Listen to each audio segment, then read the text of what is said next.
buenos días. Me encuentro hoy con mi homólogo y amigo, el ministro de Asuntos Exteriores de India, Jaishankar, a quien quiero agradecer muy personalmente que haya participado con nosotros esta mañana en la conferencia de embajadores de este 2025, en la que acaba de intervenir y de ofrecer a todos los embajadores de España en el mundo la visión de India sobre los asuntos globales. Quiero resaltar que es la primera vez que un ministro de otro país participa como invitado en este foro que reúne a todo el cuerpo diplomático español acreditado en el exterior y el vibrante intercambio que esto permite con nuestros embajadores y que demuestra el interés recíproco de España e India por seguir profundizando las excelentes relaciones que nos unen. Este encuentro pretende precisamente eso, consolidar el relanzamiento de nuestras relaciones bilaterales y situarlas al nivel que corresponden con un país como India, que es la mayor democracia del mundo, el país más poblado del planeta, uno de los principales contribuyentes al crecimiento económico mundial y un actor de enorme relevancia en los asuntos mundiales. El encuentro de hoy, hemos tenido ya un encuentro tête-à-tête, va a seguir un almuerzo de trabajo, nos va a permitir repasar todos los ámbitos de nuestras relaciones y retomar la agenda impulsada durante la visita del presidente Sánchez a India el pasado mes de octubre, un verdadero hito en nuestra relación bilateral durante la cual suscribimos una declaración conjunta, se firmaron 4 memorandos de cooperación aduanera, de inversiones, de transporte por ferrocarril y el programa de intercambio cultural del año 24 al año 28. Inauguramos la planta de ensamblaje de Airbus Tata en Vadodara y celebramos en Mumbai el Foro de CEOs, una cumbre empresarial y la 4ª edición del Foro España-India. También se acordó celebrar en 2026, el próximo año, el año dual de la cultura, el turismo y la inteligencia artificial. Será un acontecimiento muy importante para el que tenemos previsto celebrar numerosas actividades como festivales de cine, de literatura, música, exposiciones de grandes museos y acabamos de firmar, bajamos ahora mismo de esa ceremonia, de firmar 2 acuerdos sobre desarrollo urbano sostenible y sobre cooperación deportiva. La reactivación de varios mecanismos bilaterales de cooperación es algo que también va a estar en nuestra agenda y vamos a pasar revista a los principales asuntos de nuestra densa agenda bilateral, políticos, seguridad y defensa, económicos y comerciales, culturales y científicos y, por supuesto, los contactos humanos. The human contact and intensifying mobility of our respective citizens, as well as, of course, the relations between India and the European Union.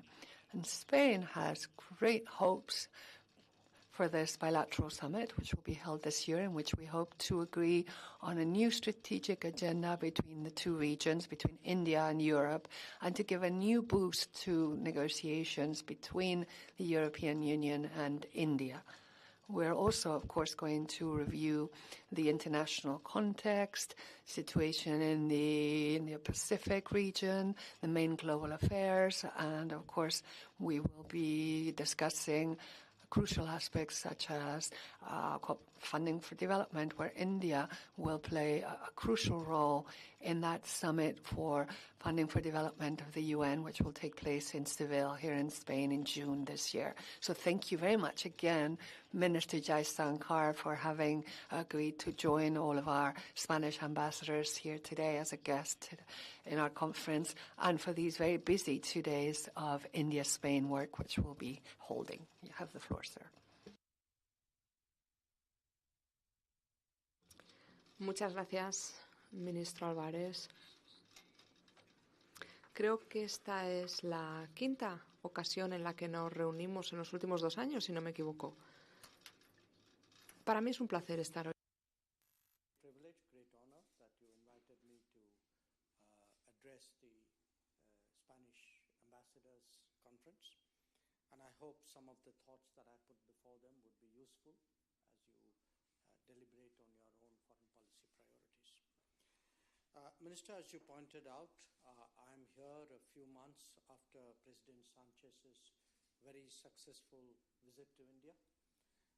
The last time I was here, I was with Prime Minister Modi. I accompanied him. This was in 2017. And we can see in the ensuing years, actually, that there's been very good progress in our bilateral cooperation. And our job today is to take that forward. When we look at our bilateral trade, it is today about 10 billion euros. There are huge possibilities in railways, in digital, in urban technologies, smart cities, green and clean technologies. And there are already, I believe, 230 Spanish companies with a presence in India, and we would welcome more of them to join us in Make in India, Design in India, collaborate with India. We've also had some very notable achievements in the field of defense and security. When President Sanchez came there, we had the handing over of the C-295 aircraft, and certainly we look forward to intensifying our defense and security cooperation. Indian ships make port calls to Spain, and we value the collaboration between our militaries. We also welcome your own presence closer to our parts of the world, especially where the Navy is concerned. Looking ahead, one important milestone we have agreed on is 2026 as a year of culture, tourism, and AI. I think it will help to bring our people much closer. Another area which I hope to discuss with you is the flow of talent between our countries, because the era of AI will call really for greater mobility of skilled professionals. I was very happy that we have recently opened our consulate in Barcelona. Our Consul General is here. We look forward to your consulate in Bengaluru, and that too is part of our deepening ties. Today we have signed 2 agreements, one in sports, one in sustainable urban development. They are indicative of how we are broadening our area of cooperation. Now, having said that, let me also underline that we very much value the role and influence of Spain within the European Union.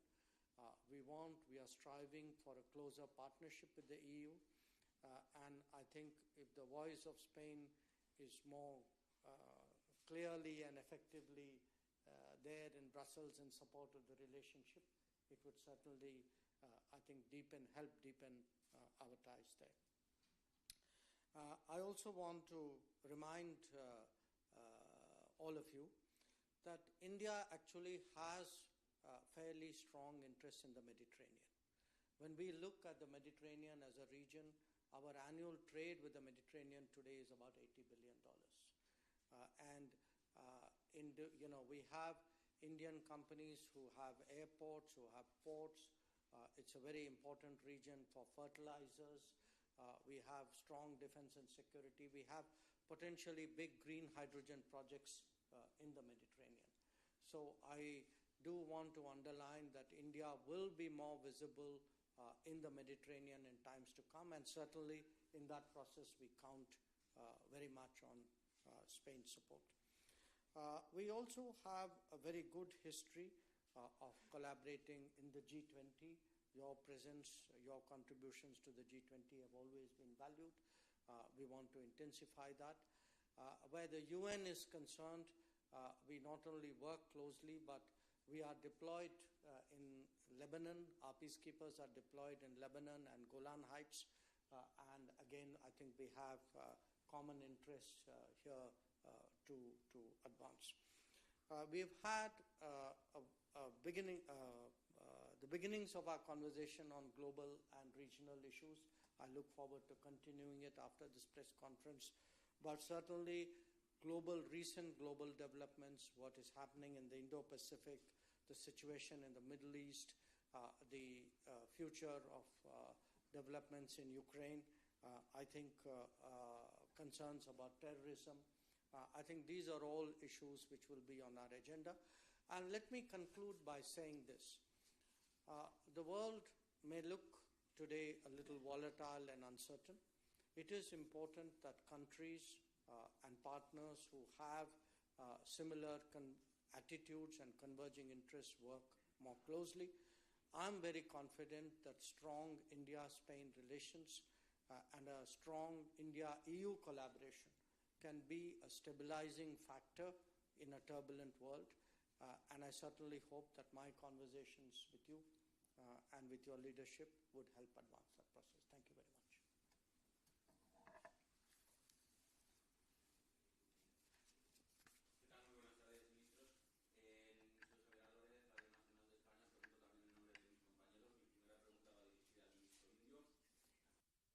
In the Foreign Minister of India, how do you see from the biggest democracy in the world the arrival of Donald Trump to the White House? And for Minister Alvarez, also connected to that, I'd like to ask you if on the 20th there will be some institutional representatives of this country in the inauguration of Donald Trump. And what do you think about the fact that Santiago Abascal has been invited as a guest to attend that inauguration? Thank you. Thank you very much. About the participation of the Spanish ambassador in Washington. She will, of course, be attending that inauguration. As you know, the inaugurations of American presidents do not tend to invite heads of state or government, except on a personal basis. These are more institutional invitations, but they do invite ambassadors. No Spanish head of government or state has ever attended the inauguration of a Spanish president. We will, however, have our ambassador in Washington. As for any other invitations sent out for that inauguration, I have no comments. President Trump is, of course, free to invite whomever he likes to his inauguration, and Spain's position with respect to the extreme right-wing parties is a very clear one. It goes against European values, and we, of course, will always defend European values.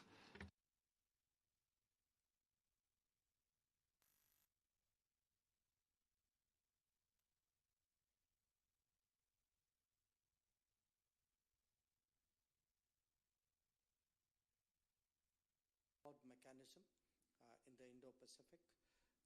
We actually saw very strong growth in different dimensions of India-US relations. So based on our previous record and based on close contacts between President Trump and Prime Minister Modi, we are very confident that our relationship will continue to grow. And at the inauguration, I will be representing my government.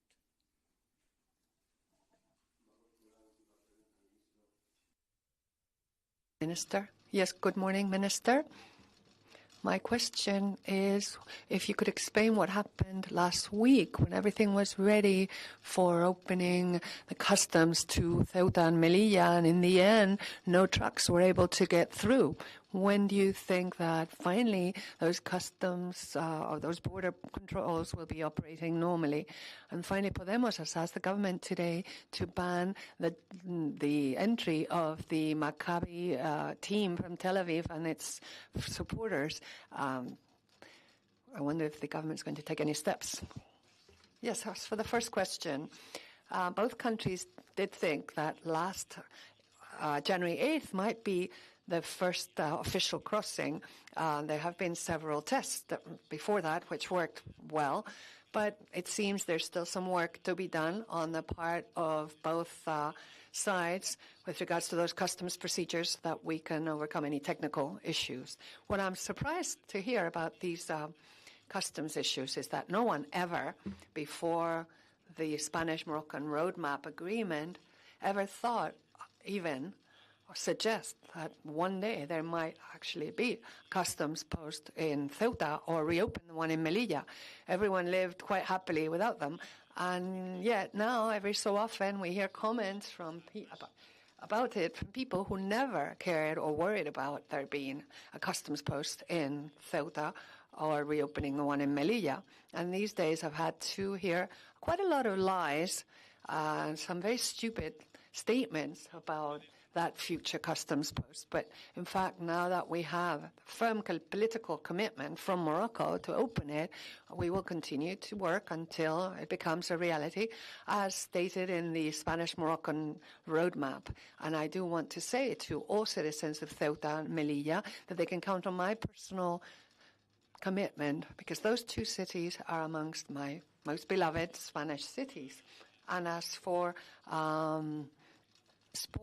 that basketball team, I think we should leave sports out of the realm of politics and foreign policy. And the Spanish government's very clear in its position against any defense of terrorism or genocide, and also against any anti-Semitism or Islamophobia. And so sport, therefore, is one thing, and let's leave it separate from politics. And when there are behaviors which, of course, are to be sanctioned, we will be very firm in that respect as well. Thank you.